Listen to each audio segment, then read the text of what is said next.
Livro Os Mensageiros. Série A Vida no Mundo Espiritual. Psicografia de Francisco Cândido Xavier pelo Espírito André Luiz. Capítulo 33. A Caminho da Crosta. Após nos refazermos pela manhã, considerando a viagem ainda longa, despedimo-nos, comovidos. Pelo menos, quanto a mim podia afirmar que me afastava com mágoa, tão belas as lições ali colhidas. Alfredo e a esposa nos abraçaram, sensibilizados, desejando-nos jornada feliz e êxito no trabalho. Vários amigos da véspera estavam presentes, saudando-nos jubilosos. Tomamos o carro, agradavelmente surpreendidos. Ser-me-ia muito difícil descrever a pequena máquina, que mais se assemelhava a pequeno automóvel de asas, a deslocar-se impulsionado por fluidos elétricos acumulados. Sempre atencioso, Aniceto explicou. Aceitei a cooperação do aparelho, não porque os deseje escravizados ao menor esforço, mas porque a permanência, embora ligeira, no posto de socorro, constituiu o ensejo dos mais frutuosos à aquisição de conhecimentos necessários. Receberam vocês lições intensivas, relativamente aos nossos irmãos perturbados e sofredores, bem como sobre os efeitos da prece. Desse modo, temos nosso expediente bastante adiantado, considerando que se encontram ambos em tarefa de observação e aprendizado, acima de tudo. Depois de ligeira pausa, continuou. Não creiam, todavia, que possamos aproveitar a máquina até a crosta. Calculo que só poderemos voar até ao meio-dia. Em seguida, prosseguiremos a pé. Aniceto calou-se por instantes, sorriu noutra expressão fisionômica, e acentuou. Isto, porém, acontecerá somente enquanto não hajam vocês criado asas espirituais, que possam vencer todas as resistências vibratórias. Semelhante realização pode não estar distante. Dependerá do esforço que desejarem despender no trabalho aquisitivo. Todo aquele que opere, e coopere de espírito voltado para Deus, poderá aguardar sempre o melhor. Não é promessa de amizade. É lei. Comentários. Despedida no posto de socorro. Após o descanso matinal e reconhecendo a longa jornada que ainda tem pela frente, o grupo se despede em clima de profunda emoção e gratidão. André Luiz expressa seu pesar ao se afastar, ressaltando as valiosas lições aprendidas no local. Alfredo e sua esposa, acompanhados de outros amigos, abraçam-nos com carinho, desejando-lhes uma viagem abençoada e com bom êxito. O meio de transporte. Para a continuação da viagem, o grupo utiliza um veículo especial, descrito como um pequeno automóvel de asas movido por fluidos elétricos acumulados. Esclarecimento de Aniceto sobre a jornada. Aniceto explica que aceitou a cooperação do aparelho não para incentivar a acomodação ou menor esforço, mas porque o tempo dedicado ao posto de socorro foi extremamente proveitoso. As lições intensivas sobre os espíritos sofredores e sobre a eficácia da prece adiantaram bastante o objetivo da missão de observação e aprendizado.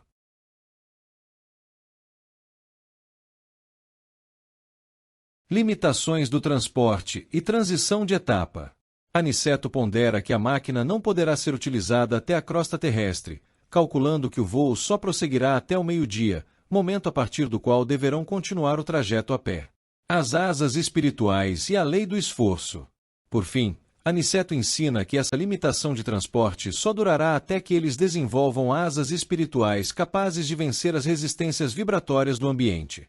Ele enfatiza que essa conquista depende do empenho e do esforço de cada um no trabalho de aprendizado, destacando que quem trabalha e coopera voltado para Deus sempre alcançará o melhor, não por mero favor ou amizade, mas por uma lei universal. O pequeno aparelho nos conduziu por enormes distâncias, sempre no ar, mas conservando-se a reduzida altura do solo. Quase precisamente ao meio-dia, estacionamos em humilde pouso, destinado a abastecimento e reparação de maquinaria de natureza daquela em que havíamos viajado. Despediu-se de nós o condutor, que nos desejou boa viagem preparando-se para regressar. A paisagem tornou-se, então, muito fria e diferente. Não estávamos em caminho trevoso, mas muito escuro e nevoento. Tomara-se densa atmosfera, alterando-nos a respiração.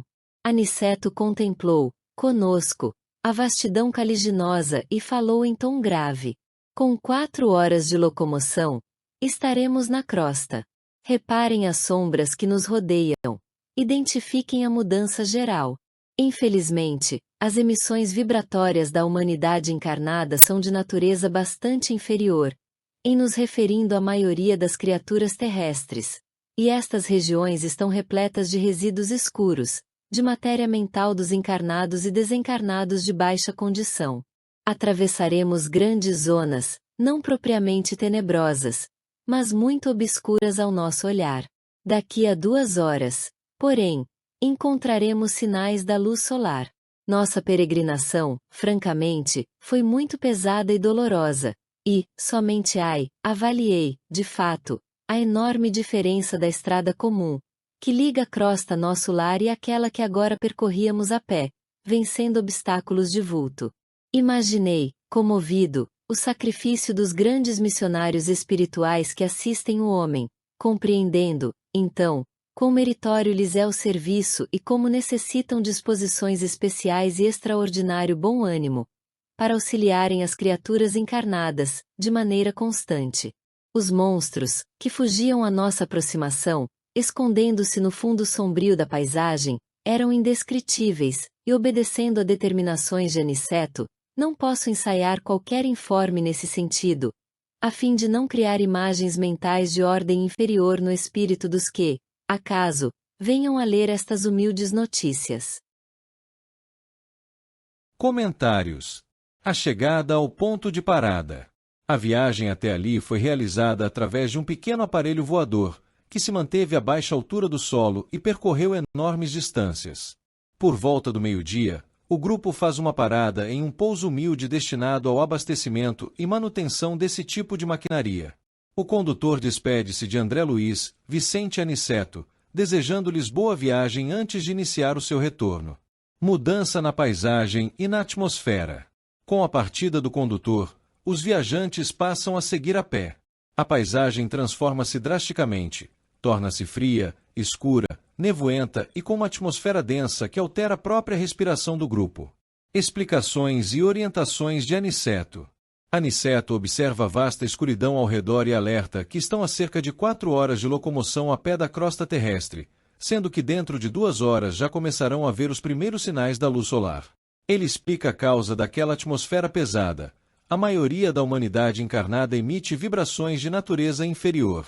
O acúmulo de resíduos escuros de matéria mental, tanto de encarnados quanto de desencarnados de baixa condição, impregna aquelas regiões, tornando-as extremamente obscuras para a percepção espiritual superior. Reflexões e aprendizados de André Luiz. A caminhada a pé mostra-se extremamente pesada, dolorosa e cheia de obstáculos sérios. André Luiz compara aquela rota penosa com a estrada comum que liga nosso lar à crosta e compreende, com profunda emoção, o tamanho do sacrifício dos grandes missionários espirituais. Ele percebe a imensa cota de bom ânimo, dedicação e preparo especial necessários para auxiliar as criaturas terrestres continuamente. A presença de formas e seres inferiores. Durante o trajeto, surgem monstros e formas bizarramente indescritíveis que fogem e se escondem na sombra à medida que o grupo se aproxima. Atendendo às orientações explícitas de Aniceto, André Luiz opta por não descrever essas entidades, evitando assim criar e fixar imagens mentais de ordem inferior na mente dos leitores da Terra. No horário previsto por nosso orientador, começamos a vislumbrar, de novo, a luz do sol, como se estivéssemos em madrugada clara. O espetáculo era magnífico e novo para mim. Calor brando começou a revigorar-nos. Aniceto fixou o quadro maravilhoso dos raios de luz atravessando as sombras, e falou, de olhos úmidos. Agradeçamos ao Senhor dos mundos a bênção do sol. Na natureza física, é a mais alta imagem de Deus que conhecemos. Temo-lo, nas mais variadas combinações, segundo a substância das esferas que habitamos, dentro do sistema. Ele está em nosso lar, de acordo com os elementos básicos de vida, e permanece na Terra segundo as qualidades magnéticas da crosta. É visto em Júpiter de maneira diferente. Ilumina Vênus com ousadia. Avançamos, comovidos, e, daí a algum tempo, surgiu-nos o astro sublime, na posição que antecede o crepúsculo. Doutras vezes, viajando sempre através da estrada luminosa e fácil de ser percorrida, em vista das possibilidades de Volita não fizera maior reparo. Agora, porém, que atravessara névoas compactas, anotava diferenças profundas.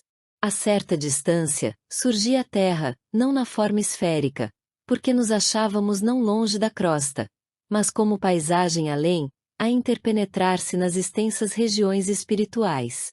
O sol resplandecia, rumo ao poente, como enorme lâmpada de ouro. Aniceto, que parecia alegrar-se sobremaneira, exclamou: entramos na zona de influenciação direta da crosta. Poderemos, doravante, praticar a volitação, utilizando nossos conhecimentos de transformação da força centrípeta. A luz que nos banha resulta do contato magnético entre a energia positiva do Sol e a força negativa da massa planetária. Prossigamos. Não tardaremos a entrar no Rio de Janeiro. Comentários. Este trecho do capítulo descreve a fase final da transição dos benfeitores espirituais da colônia espiritual em direção ao plano terrestre. O retorno à luz solar e a sensação de revigoramento. Ao atingirem o horário previsto pelo orientador Aniceto, André Luiz e seus companheiros voltam a contemplar a luz do sol, assemelhando-se a uma madrugada clara. Sensação física, energética. O calor brando e agradável do sol começa a renovar as energias e revigorar os viajantes espirituais após haverem atravessado regiões de névoas compactas e sombras. 2. A lição de Aniceto sobre a natureza do sol. Contemplando a beleza dos raios solares cortando as sombras, o instrutor Aniceto expressa profunda gratidão e emociona-se, trazendo valiosas explicações espirituais e magnéticas. Representação divina. O Sol é classificado por Aniceto como a mais elevada imagem visível de Deus no plano da natureza física. Manifestação segundo o meio. A luz e a vibração solares manifestam-se de forma diferente em cada plano ou planeta, variando conforme os elementos e qualidades magnéticas do local. Em nosso lar, manifesta-se segundo os elementos básicos de vida daquela dimensão. Na Terra, ajusta-se às propriedades magnéticas da crosta. Em outros planetas, como Júpiter e Vênus, manifesta-se com particularidades distintas. 3. A visão da Terra e as contemplações de André Luiz. À medida que avançam pela estrada luminosa através da volitação, deslocamento pelo pensamento e energia, André Luiz registra observações inéditas. Percepção ampliada. Acostumado a viagens mais diretas em outras ocasiões, André Luiz agora percebe com nitidez as profundas diferenças de ambiente após ter atravessado zonas de densa névoa. A paisagem terrestre. Por estarem muito próximos da superfície, a Terra não é vista como uma esfera no espaço, mas sim como uma paisagem ao fundo que se interpenetra com as extensas regiões do plano espiritual. O espetáculo do pôr do sol. O sol reluz no poente como uma enorme lâmpada de ouro. 4. Transição magneto-espiritual e chegada ao destino. Aniceto explica a mecânica do ambiente em que acabam de entrar. Entrada na crosta. O grupo adentra formalmente a zona de influenciação direta da crosta terrestre. Fenômeno físico-magnético. Aniceto explica que a luz que os envolve resulta da interação entre a energia positiva vinda do Sol e a força negativa da massa planetária. Uso da volitação. A partir desse ponto, podem aplicar as técnicas de transformação da força centrípeta para facilitar o deslocamento, volitação. Destino final.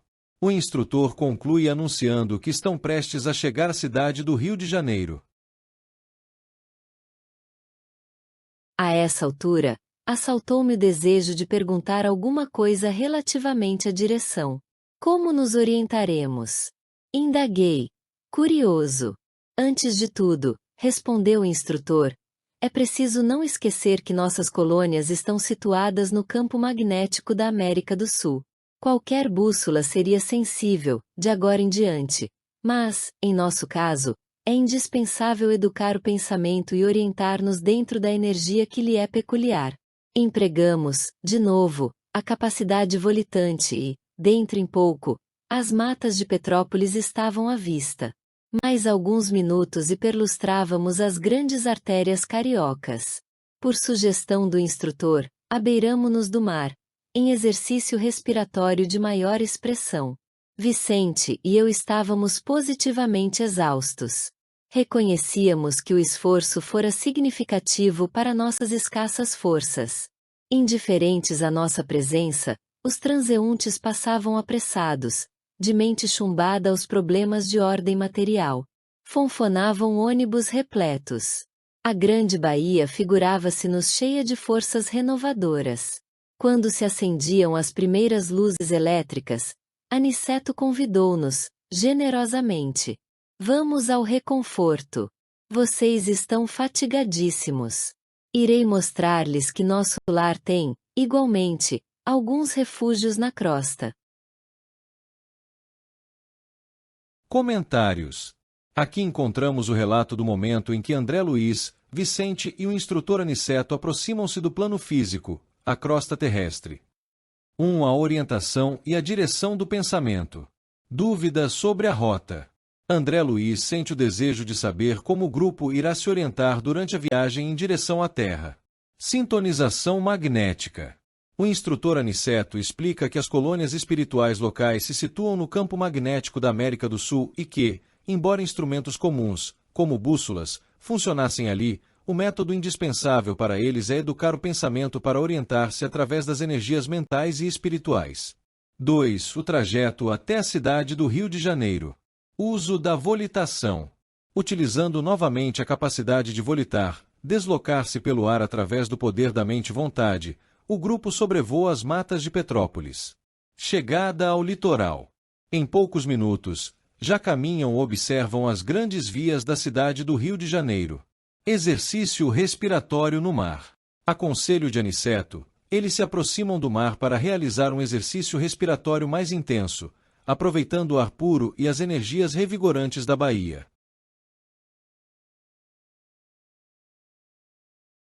3. O desgaste físico-espiritual e o contraste com os encarnados.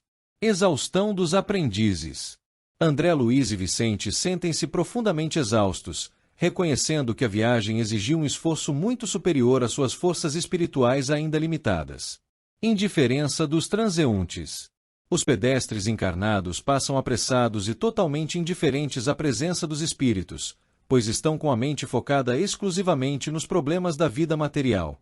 O trânsito urbano é intenso, marcado pelo barulho dos ônibus lotados. 4. A procura por refúgio. Início da noite. Ao acenderem-se as primeiras luzes da iluminação pública, Aniceto nota o extremo cansaço dos aprendizes e decide levá-los a um local de repouso. Postos avançados na crosta. O instrutor convida-os generosamente para se recompor, revelando que a colônia Nosso Lar mantém refúgios postos de apoio situados na própria crosta terrestre para amparar seus trabalhadores. Analisando o capítulo 33. A caminho da crosta. Despedida do posto de socorro. Após o período de repouso e de valiosos aprendizados no posto de socorro, André Luiz e Vicente preparam-se para partir. A despedida de Alfredo, de sua esposa e dos demais amigos é marcada por profunda emoção, gratidão e votos de êxito na missão. 2. O uso da maquinaria especial. Para dar início ao trajeto, o grupo utiliza um pequeno veículo voador, semelhante a um automóvel dotado de asas, movido a fluidos elétricos acumulados. Explicação de Aniceto.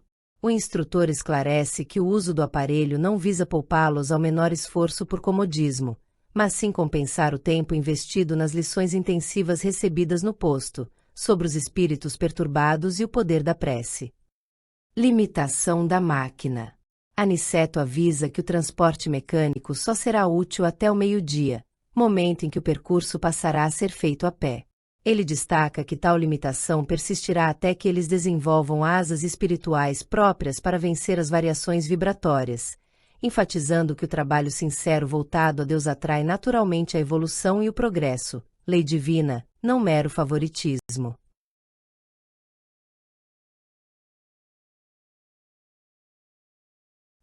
A caminhada nas zonas obscuras.